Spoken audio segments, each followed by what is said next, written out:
Hello friends, corporate અકાઉન્ટમાં next chapter start કરીએ. રિડમ્પશન of redeemable preference share. તમે શેરના અલગ અલગ ટાઈપ્સ છે તે ભણી ગયા હશો, બરાબર. મેઇન ઇક્વિટી અને પ્રેફરન્સમાં અલગ અલગ જે ટાઈપ્સ આવે તેમાં એક ટાઈપ્સ આવે છે redeemable preference share. Redeemable preference share એટલે શું કે અમુક સમય પછી તમે એને પરત કરી દો, બરાબર. 5 વર્ષ 10 વર્ષ જે કંઈ પણ એનો સમયગાળો હોય તે સમય પૂરો થાય પછી તેને રિડીમ કરી દો, બરાબર. તો તેને કહેવાય પરત કરી શકાય તેવા ગુજરાતીમાં, બરાબર. ઇંગ્લિશમાં રિડીમેબલ પ્રેફરન્સ શેર. તો આ પ્રેફરન્સ શેરને રિડીમ કઈ રીતે કરવા, બરાબર, તો તેના માટેનું આ ચેપ્ટર છે રિડમ્પશન ઓફ રિડીમેબલ પ્રેફરન્સ શેર, બરાબર. આપણે આ તે પ્રેફરન્સ શેરને પરત કરવા માટે, બરાબર. નોર્મલી કંપની પોતાના શેર છે તે પાછા લઈ ન શકે, બરાબર, પણ અમુક કન્ડિશન છે તેમાં જ લઈ શકે. તો એની અંડર આ રિડીમેબલ પ્રેફરન્સ શેર છે એનું રિડમ્પશન છે તે આવે, બરાબર. હવે આ રિડમ્પશન ઓફ રિડીમેબલ પ્રેફરન્સ શેર આખું પ્રેક્ટિકલ ચેપ્ટર જોતા પહેલા કંપનીની અમુક ગાઈડલાઈન છે, તેનો અમુક પ્રોવિઝન છે, બરાબર, તે આપણે જોઈ લઈએ. એ પ્રમાણે આ જે પ્રોવિઝન છે તે પ્રમાણે આપણે આખું કેલ્ક્યુલેશન છે તે કરવાનું થાય. ઓકે, જોઈએ આપણે પેજ નંબર 173 પર આપણને ગાઈડલાઈન છે, પ્રોવિઝન છે તે આપેલી છે. Provision of companies act for redemption of preference share. અલગ અલગ ઘણી બધી ગાઈડલાઈન છે, તેમાંથી આપણે જે ઇમ્પોર્ટન્ટ ગાઈડલાઈન છે બધી નથી જોતા, અમુક જે ઇમ્પોર્ટન્ટ આપણે છે સમનું કેલ્ક્યુલેશન કરવા માટે તે જ જોઈએ છે. એમાં ફર્સ્ટ આપણને આપેલી છે fully paid preference share only can be redeem, બરાબર. જો 100 રૂપિયા ફેસ વેલ્યુ હોય અને 80 કે 90 પેઇડ અપ હોય તો એવા પ્રેફરન્સ શેર રિડીમ થઈ શકે નહીં, બરાબર. રિડીમ કયા થાય તો કે ફુલ્લી પેઇડ અપ હોય તે જ, બરાબર. એટલે જો ક્વેશ્ચનમાં આપણને પાર્ટલી પેઇડ અપ શેર આપેલા હોય તો પહેલા તેને ફુલ્લી પેઇડ અપ કરવાના અને પછી આખી રિડમ્પશનની પ્રોસેસ છે તે કરવી પડે, બરાબર. પાર્ટલી પેઇડ હોય તે રિડીમ થાય નહીં, ફુલ્લી પેઇડ અપ હોય તે શેર જ રિડીમ કરી શકાય, બરાબર. ઓકે, આ first point. Second, such preference share can be redeem from. હવે રિડમ્પશન કરીએ, બરાબર. રિડમ્પશન મીન્સ આપણે શેર છે એ પાછા લઈ લઈએ, બરાબર. હવે શેર પાછા લઈએ તો શેર હોલ્ડરને, પ્રેફરન્સ શેર હોલ્ડરને આપણે રૂપિયા આપવા પડે, બરાબર. તો હવે એ રૂપિયા ક્યાંથી આપવા, બરાબર, તો કેમાંથી આપી શકાય તો કે ફ્રોમ બે આપણને આપેલા છે. એ ડિસ્ટ્રીબ્યુટેબલ પ્રોફિટ ઓફ કંપની. કંપની પાસે જે ડિસ્ટ્રીબ્યુટેબલ પ્રોફિટ હોય તેમાંથી. ડિસ્ટ્રીબ્યુટેબલ પ્રોફિટ એટલે શું, બરાબર, તો તે આપણે આગળ આખો ચાર્ટ આપેલો છે પાછળના પેજ ઉપર, બરાબર. અથવા તો જેમાંથી ડિવિડન્ડ આપી શકાય એવો પ્રોફિટ હોય અને એની જે અમાઉન્ટ અવેલેબલ હોય, બરાબર, એમાંથી તમે પ્રેફરન્સ શેર છે તે રિડીમ કરી શકો. ઓર અથવા તો B, proceed of share issue for the specific purpose of redemption of preference share or from both A and B. એટલે બીજું પોઈન્ટ શું કીધું કે પ્રેફરન્સ શેર રિડીમ કરવા માટે તમે નવા શેર ઇસ્યુ કરો, ન્યૂ શેર ઇસ્યુ કરો, બરાબર. માની લો કે 5 લાખના શેર રિડીમ કરવા છે તો 5 લાખ પ્રોફિટ કાં તો આપણી પાસે જે અવેલેબલ છે, બરાબર, ડિવિડન્ડ ડિક્લેર કરવા માટે એમાંથી આપો, અથવા તો શું કરો તો કે નવા શેર ઇસ્યુ કરો 5 લાખના, બરાબર. અથવા શું તો કે બોથ, બરાબર. અમુક માની લો કે 3 લાખનો પ્રોફિટ અવેલેબલ છે આપણી પાસે, બરાબર, અને 2 લાખના નવા શેર ઇસ્યુ કરીએ તો બોથ, બરાબર. પાર્ટલી આપણે પહેલો ઓપ્શન એકવાર કર્યો અને પાર્ટલી બીજો ઓપ્શન, બરાબર. તો એ રીતે બેના કોમ્બિનેશનમાં પણ આપી શકાય, બરાબર. આ બે પોઈન્ટ બહુ ઇમ્પોર્ટન્ટ છે. કાં પ્રોફિટમાંથી આપો અથવા તો ન્યૂ શેર ઇસ્યુ કરો અથવા તો બંને. હવે આપણને જે પ્રેક્ટિકલ સમ આપેલા હશે તેમાં આપણે બંનેનો યુઝ કરશું, એ અને બી બંને ઓપ્શનનો. રેડી? ઓકે, તો આ બહુ ઇમ્પોર્ટન્ટ છે કે જે રૂપિયા આપણે દેવાના થશે 5 લાખ 10 લાખ જેટલા રિડીમ કરીએ આપણે પ્રેફરન્સ શેર, તે રૂપિયા આપણે ક્યાંથી આપશું, એક તો પ્રોફિટમાંથી અથવા તો બીજા ન્યૂ ઇસ્યુમાંથી અથવા તો બંનેને કમ્બાઈન. સરસ. થર્ડ જોઈએ, if the preference share are to be paid back with premium. હવે તમે પ્રીમિયમથી પ્રેફરન્સ શેર છે તે રિડીમ કરતા હો. પ્રીમિયમથી મીન્સ કે 100 રૂપિયાનો શેર 110 થી રિડીમ કરો, બરાબર. તો 10 રૂપિયા એક્સ્ટ્રા જે આપો છો તે લોસ કહેવાય. જો પ્રીમિયમથી શેર ઇસ્યુ કરીએ તો પ્રીમિયમ છે તે પ્રોફિટ બને, બરાબર. પણ જો રિડીમ કરો પ્રીમિયમથી, એટલે કે 100 રૂપિયાનો શેર છે તેને આપણે પ્રીમિયમથી એટલે કે 110 રૂપિયા 100 ના 110 આપીએ તો કંપની માટે તો એ લોસ થાય, બરાબર. એટલે આપણે રિડીમ કરતી વખતે જે પ્રીમિયમ છે તે લોસ થાય. બરાબર. તો loss due to premium for redemption should be made with from, હવે બે ઓપ્શન એમાં, એ ડિસ્ટ્રીબ્યુટેબલ પ્રોફિટ, એટલે કે ઉપર આપણે જે વાત કરી તે. બરાબર. આનો આખો ચાર્ટ છે તે પાછળના પેજ ઉપર આપેલો છે કે કેટલું ડિસ્ટ્રીબ્યુટેબલ પ્રોફિટમાં આવી શકે. બરાબર. તો જે માની લો કે આપણે પ્રીમિયમ આપીએ છીએ, કંપની માટે જે લોસ છે તે કેની સામે સેટ ઓફ કરવાનો, તો એક તો આપણી પાસે જો અવેલેબલ પ્રોફિટ હોય એમાંથી તમે સેટ કરી શકો, અથવા તો B credit balance of premium received, આપણે શેર ઇસ્યુ કરતી વખતે જો પ્રીમિયમ થી ઇસ્યુ કર્યા હોય તો એની બેલેન્સ આપણી પાસે અવેલેબલ હોય તો તેની સામે સેટ ઓફ કરી શકો આ રિડમ્પશન પ્રીમિયમ. બરાબર. ઓકે, નેક્સ્ટ પોઈન્ટ જોઈએ. ઇફ તો amount is to be paid from distributable profit, એટલે કે પહેલો ઓપ્શન. બરાબર. આપણી પાસે ડિસ્ટ્રીબ્યુટેબલ પ્રોફિટ છે એમાંથી જો આપણે રિડીમ કરતા હોય પ્રેફરન્સ શેર તો amount equivalent to the face value of share. બરાબર. અહીંયા આ ખાસ ધ્યાનમાં રાખવાનું, ફેસ વેલ્યુ. બરાબર. પ્રીમિયમ થી રિડીમ કરતા હોય, ડિસ્કાઉન્ટ થી નોર્મલી આપણે નહીં જ કરીએ. બરાબર. તો પણ પ્રીમિયમ ધ્યાનમાં લેવાનું થશે નહીં, ફેસ વેલ્યુ જ. બરાબર. ઓફ શેર પેઇડ બેક, એટલે કે redeem, should be credited to capital redemption reserve account, most IMP point. બરાબર. જો પ્રોફિટ માંથી તમે આપતા હો, રિડીમ કરતા હો શેર, પ્રેફરન્સ શેર, બરાબર, તો જેટલી અમાઉન્ટ થી, માની લો કે 5 લાખના શેર આપણે રિડીમ કરીએ છીએ અને 5 લાખ જો પ્રોફિટ માંથી તમે આપો છો તો 5 લાખનું CRR, એટલે કે કેપિટલ રિડમ્પશન રિઝર્વ અકાઉન્ટ છે તે ક્રિએટ કરવું પડે. બરાબર. તેમાં આ રૂપિયા છે ક્રેડિટ કરવા પડે. કેપિટલ રિડમ્પશન રિઝર્વ, તેને આપણે શોર્ટમાં CRR કહેશું. બરાબર. તો CRR માં એટલા રૂપિયા છે તે કન્વર્ટ કરવા પડે. બરાબર. હવે માની લો કે 5 લાખના શેર આપણે રિડીમ કરીએ છીએ. બરાબર. હવે 3 લાખ રૂપિયા પ્રોફિટમાંથી આપીએ તો 3 લાખનું CRR ક્રિએટ કરવાનું અને બાકીના 2 લાખ ન્યુ ઇસ્યુ. બરાબર. જો 5 લાખ પ્રોફિટમાંથી ઇસ્યુ કરતા તો 5 લાખનું CRR છે ક્રિએટ કરવું પડે.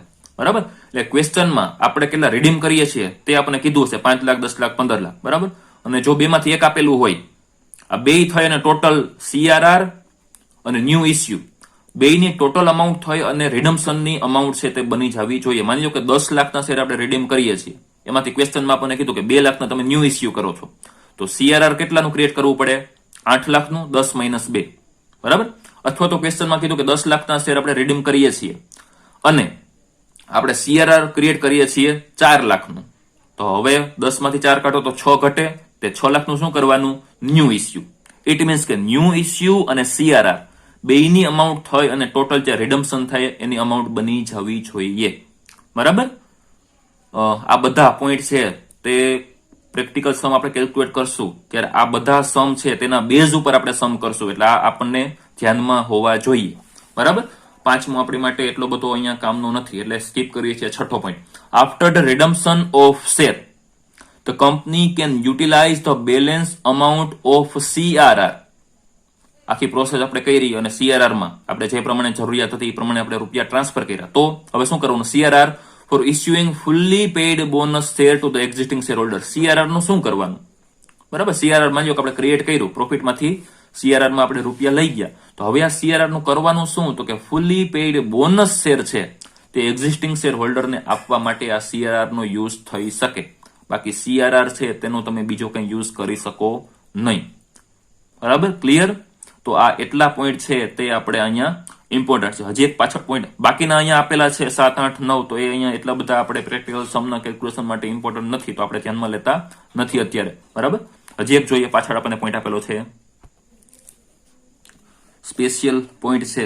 આમ તો આ કવર થઈ જ ગયેલો છે છતાં પણ એકવાર રિપીટ કરી જાય, બહુ ઇમ્પોર્ટન્ટ છે. એટલે third point, if the amount of new share issue is less than the amount to be redeem. 5 લાખના રિડીમ કર્યા, ન્યુ ઇસ્યુ 2 લાખ કર્યા. બરાબર. તો 2 લાખ છે એ 5 લાખ કરતા ઓછા છે. The remaining amount is considered to be paid out of existing profit. તો એ તો આપણે અગાઉ જોઈ જ ગયા. બરાબર. કે 5 લાખના રિડીમ કર્યા હોય તો શું કરવાનું? કાં તો પ્રોફિટમાંથી દેવાના અથવા તો ન્યુ ઇસ્યુ કરવાના. બરાબર. માની લો કે 5 લાખના આપણે રિડીમ કર્યા, 2 લાખના ન્યુ ઇસ્યુ કર્યા, તો બાકીના પ્રોફિટમાંથી the question arise is which amount to be transfer to CRR. તો CRR માં કેટલા? તો કે આમાં જેટલા ઘટતા હોય એટલા ટ્રાન્સફર કરવાના. આગળ પણ આપણને એ જ કીધું છે. બરાબર. હવે મેઇન પોઈન્ટ એ છે કે ફેસ વેલ્યુ હોય એટલું જ CRR માં કરવાનું, બરાબર, ટ્રાન્સફર કરવાના. પ્રીમિયમથી જો કરતા હોય તો પ્રીમિયમને આપણે ધ્યાનમાં લેશું નહીં. મોસ્ટ IMP પોઈન્ટ છે, પ્રીમિયમને ધ્યાનમાં લેવાનું નથી, બરાબર. ધ જનરલ રૂલ ઇઝ સચ that the difference between the face value, બરાબર, ઇસ્યુ નહીં. 10 રૂપિયાનો શેર 12 થી ઇસ્યુ કર્યો હોય, 2 રૂપિયા પ્રીમિયમ નહીં, એ ધ્યાનમાં નથી લેવાનું. આપણે ખાલી 10 રૂપિયા ધ્યાનમાં લેવાના. Of new share issue and the share redeemed should be taken to capital redemption reserve. The amount of premium should not be considered for this purpose. બરાબર, તો આ પોઈન્ટને ખાસ આપણે અગાઉ જોઈ જ ગયા છતાં પણ પાછો રિપીટ કર્યો છે, IMP છે એટલા માટે, બરાબર. ઓકે, તો આ બેઝિક રૂલ છે તે હતા, બરાબર. હવે ડિસ્ટ્રીબ્યુટેબલ પ્રોફિટ એટલે શું, તો એનો આપણને આખો ચાર્ટ આપેલો છે, બરાબર. આ જે છે profit otherwise available for dividend એટલે કે transfer to capital redemption reserve account is allowed from this profit, બરાબર. આમાંથી તમે CRR ક્રિએટ કરી શકો, બરાબર. આમાંથી ન કરી શકો. Profit not available for dividend transfer to capital redemption reserve account is not allowed from this profit. આમાંથી ન કરી શકો. એટલામાંથી આ જે 9 પોઈન્ટ આપેલા છે એમાંથી આપણે રૂપિયા ટ્રાન્સફર કરી શકીએ. આ પણ ખાસ ઇમ્પોર્ટન્ટ છે, આપણે યાદ રાખશું કેમાંથી આપણે CRR ક્રિએટ કરી શકીએ, બરાબર. તો કે જનરલ રિઝર્વ, બરાબર. આ બધું આપણને નોર્મલી બેલેન્સ શીટમાં લાયબિલિટી સાઈડ છે તે આપેલું હોય, બરાબર. પછી રિઝર્વ ફંડ ખાલી એમને કઈ સ્પેસિફિક નથી કીધું, ખાલી એમને રિઝર્વ ફંડ આપેલું હોય, બરાબર.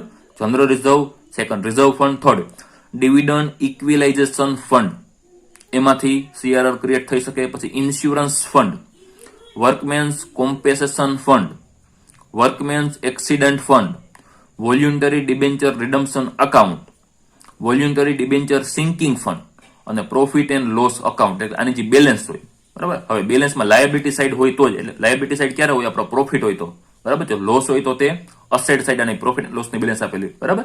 એટલે કે લાયબિલિટી સાઈડ આ એટલી વસ્તુઓ હોય એમાંથી તમે CRR છે તે ક્રિએટ કરી શકો. ક્લિયર, બરાબર. હવે આ પ્રોફિટ નોટ અવેલેબલ, આમાંથી ક્યારેય આપણે CRR ક્રિએટ કરી શકીએ નહીં, બરાબર. સિક્યુરિટી અથવા તો શેર પ્રીમિયમ અકાઉન્ટ. હવે જે રિડીમ કરતી વખતે આપણે જે પ્રીમિયમ થી બહાર પાડ્યા હોય તો એ પ્રીમિયમ થી આની સામે સેટઅપ થઈ શકે, બરાબર. બાકી શેરની અમાઉન્ટ આપણે જે CRR ક્રિએટ કરીએ તે નહીં. પછી ફોરફિટેડ શેર અકાઉન્ટ, તો આ બધું પણ આપણે બેલેન્સ શીટમાં લાયબિલિટી સાઈડ આપેલું જ હશે, બરાબર. પણ આમાંથી આપણે CRR ક્રિએટ કરી શકશું નહીં. તો આ બધું આપણે યાદ રાખવું જરૂરી છે કે કેમાંથી CRR ક્રિએટ થાય અને કેમાંથી ન થાય. પછી profit prior to incorporation, capital reserve, બરાબર. અહીંયા જનરલ રિઝર્વમાંથી કરી શકાય પણ કેપિટલ રિઝર્વમાંથી કરી શકાય નહીં. ડેવલપમેન્ટ રિબેટ રિઝર્વ, બરાબર. તો આ એટલા જે રિઝર્વ છે, બરાબર, એમાંથી આપણે ફંડ છે એમાંથી ન કરી શકીએ, બરાબર. CRR ક્રિએટ એટલામાંથી કરી શકશું, બરાબર. તો આ યાદ રાખશો, કારણ કે દર વખતે આપણને બેલેન્સ શીટમાં આમાંથી અમુક વસ્તુઓ છે આપેલી હોય, તો કયું યુઝ કરવું કયું ન કરવું તે આપણને ખબર હોવી જોઈએ. ઓકે, આગળ વધીએ. જર્નલ એન્ટ્રીઝ જોઈએ. ફ્રેન્ડ્સ, આ ચેપ્ટરમાં આપણને નોર્મલી જર્નલ એન્ટ્રી છે તે જ પૂછશે. જો બેલેન્સ શીટ બનાવવાની થાય, બરાબર, તો એ પછીની વસ્તુ છે, પણ એ બેલેન્સ શીટ આ જર્નલ ઉપર એન્ટ્રી ઉપરથી જ આપણે બનાવવાની થશે, બરાબર. એટલે જોઈએ આપણે જર્નલ એન્ટ્રી. આપણે આ આખી બધી જર્નલ એન્ટ્રી છે તે પાકી કરવાની રહેશે. First, when it is decided to redeem preference share, તો આપણે આખા ચેપ્ટરની શરૂઆત જ સમની શરૂઆત જ આપણે અહીંયાથી થશે, બરાબર. કારણ કે રિડમ્પશન માટેનું આખું ચેપ્ટર છે, તો જ્યારે આપણે એવું ડિસાઇડ કરીએ કે પ્રેફરન્સ શેર આપણે રિડીમ કરીએ છીએ ત્યારે પહેલી એન્ટ્રી આપણે શું કરશું, બરાબર. Journal entry if share are to be redeem at face value. 10 રૂપિયાનો શેર 10 રૂપિયા એ જ આપણે રિડીમ કરીએ છીએ, 100 રૂપિયાનો શેર 100 રૂપિયા એ જ આપણે રિડીમ કરીએ છીએ, તો શું થાય? Redeemable preference share capital account debit to preference share holder account face value, બરાબર. માની લો કે 5000 શેર 100 રૂપિયા, તો 5000 ગુણ્યા 100 થી આની એન્ટ્રી છે તે થાય, બરાબર. ઓકે, નોર્મલી આ જે રિડીમેબલ પ્રેફરન્સ શેર કેપિટલ છે તે ક્યાં હોય? લાયબિલિટી સાઈડ હોય, બરાબર. હવે લાયબિલિટી સાઈડ જેટલી પણ વસ્તુઓ હોય બેલેન્સ શીટમાં તે બધાની બેલેન્સ છે તે ક્રેડિટ હોય, બરાબર. હવે તેને ક્લોઝ કરવાની થાય તો તે ડેબિટ કરવું પડે, બરાબર. તો રિડીમેબલ પ્રેફરન્સ શેર કેપિટલ આપણે ડેબિટ કરશું એટલે પ્રેફરન્સ શેરનું શેર કેપિટલનું જે અકાઉન્ટ છે તે ક્લોઝ થઈ જશે. ઓકે, આ ફર્સ્ટ એન્ટ્રી.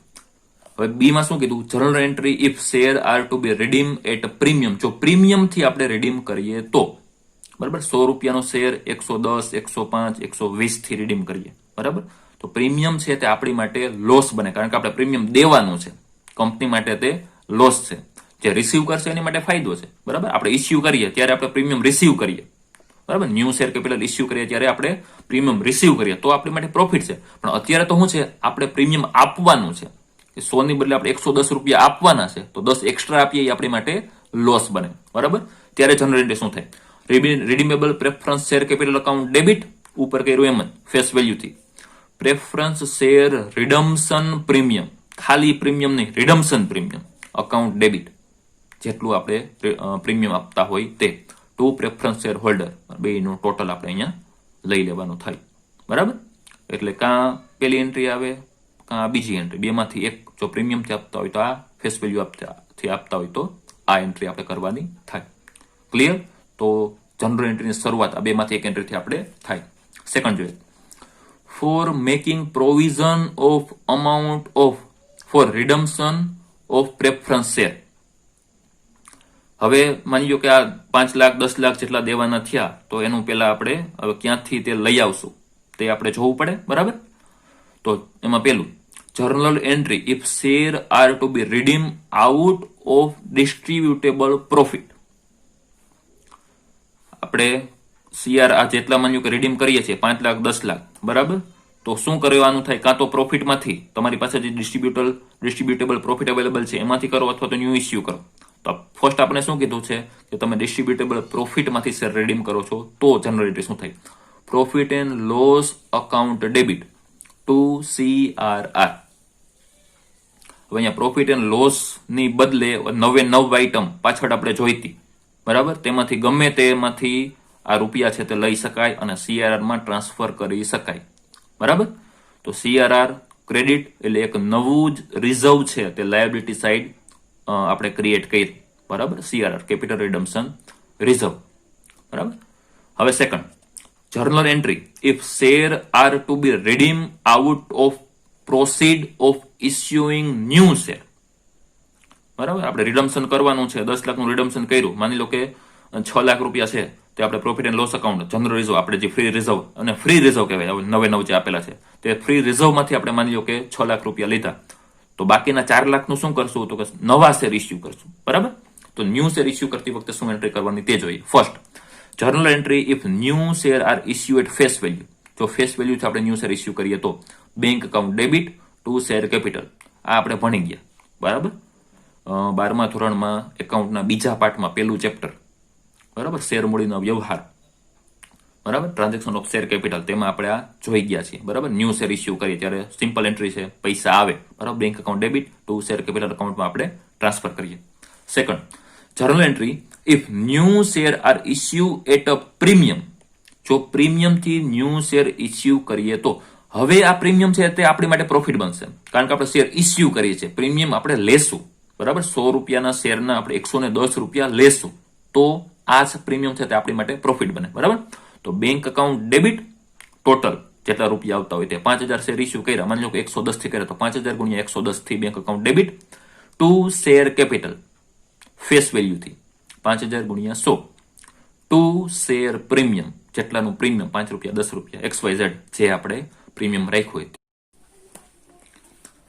હવે C if some amount is to be obtained from issue of new share and some amount from profit, then journal entry for capital redemption reserve will be the same as per 2A above. બરાબર, અમુક આપણે CRR create કરીએ છીએ અને અમુક new issue કરીએ છીએ, બરાબર. તો ન્યૂ ઇસ્યુને આપણે જોઈ, બરાબર, CRR જેટલાનું ક્રિએટ કરીએ એટલે કે પ્રોફિટમાંથી જેટલા રૂપિયા લઈએ તો એ ઉપર આપણે જે એન્ટ્રી જોઈએ પ્રમાણે 2A પ્રમાણે જેની એન્ટ્રી થાય, બે કમ્બાઈન એન્ટ્રી કરીએ તો, બરાબર. Okay, next third when preference share capital is to be redeemed at premium, પ્રીમિયમથી રિડીમ કરીએ ત્યારે પ્રીમિયમનું શું કરવાનું, બાકી ઓમ તો આપણે ઉપર જોયું શરૂઆતમાં, બરાબર, કે પ્રીમિયમથી રિડીમ કરીએ ત્યારે રિડમ્શનની એન્ટ્રી શું થાય, પણ પ્રીમિયમનું શું કરવાનું તે જોઈએ, બરાબર.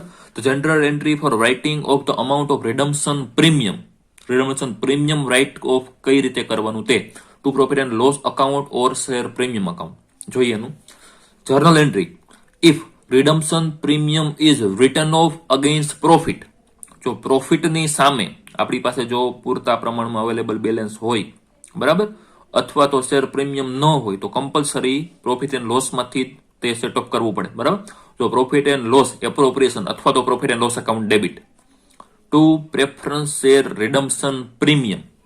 આ પ્રેફરન્સ શેર રિડમ્શન પ્રીમિયમ આપણે શરૂઆતમાં જોયું હતું 1B, બરાબર.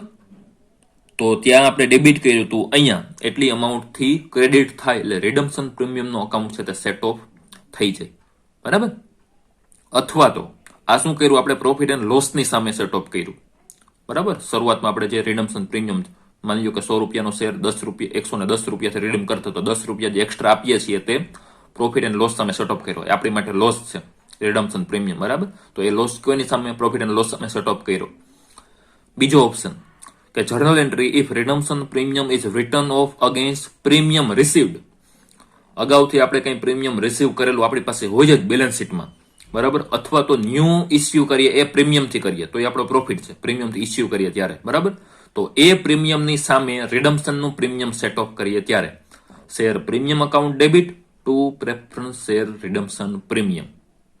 ક્લિયર, બરાબર. તો આ પ્રમાણે જનરલ એન્ટ્રી થાય. આગળ જોઈએ સામેના પેજ પર. હવે તો આ એકદમ આમ સિમ્પલ એન્ટ્રી છે. General entry van amount is paid two preference share holder. હવે કેટલા રૂપિયા દેવાના એ બધું નક્કી થઈ ગયું, બરાબર. એ રૂપિયા આપણે પ્રેફરન્સ શેર હોલ્ડરને આપી દઈએ તો preference share holder account debit to bank account. Simple entry છે, બરાબર. આપણે પૈસા છે તે શેર હોલ્ડરને આપી દઈએ. Next, journal entry if amount of capital redemption reserve is utilize for issuing bonus share to equity share holder. આપણે બોનસ શેર આપીએ, બરાબર, કેમાંથી? CRR માંથી, કારણ કે CRR નો બીજો કોઈ યુઝ નથી, બરાબર. CRR માંથી તમે શું કરો તો કે ઇક્વિટી શેર હોલ્ડરને બોનસ આપી શકો, બરાબર. તો capital redemption reserve account debit create કર્યું ત્યારે આપણે ક્રેડિટ કર્યું, બરાબર. તો હવે આમાંથી રૂપિયા આપીએ તો debit CRR account debit to share holder bonus account, બરાબર. અને શેર હોલ્ડરનું જે બોનસ છે, બરાબર, એ જેટલું બોનસ આપીએ છીએ તે તેના શેર કેપિટલમાં ટ્રાન્સફર કરવાની. એની second entry share holder bonus account debit to share capital, બરાબર. તો આ પ્રમાણે એન્ટ્રી થાય. અથવા તો ડાયરેક્ટલી કમ્બાઇન એન્ટ્રી પણ કરી શકાય કે capital redemption reserve account debit to share capital. આ બોનસની ઇફેક્ટ આખી કાઢવી હોય તો, બરાબર. બાકી બંને એન્ટ્રી કરીએ તો પણ ચાલે, બરાબર. તો ફ્રેન્ડ્સ, આ આપણી જર્નલ એન્ટ્રી હતી. આના બેઝ ઉપર જ આપણે આખા સમ છે કેલ્ક્યુલેટ કરવાના થશે.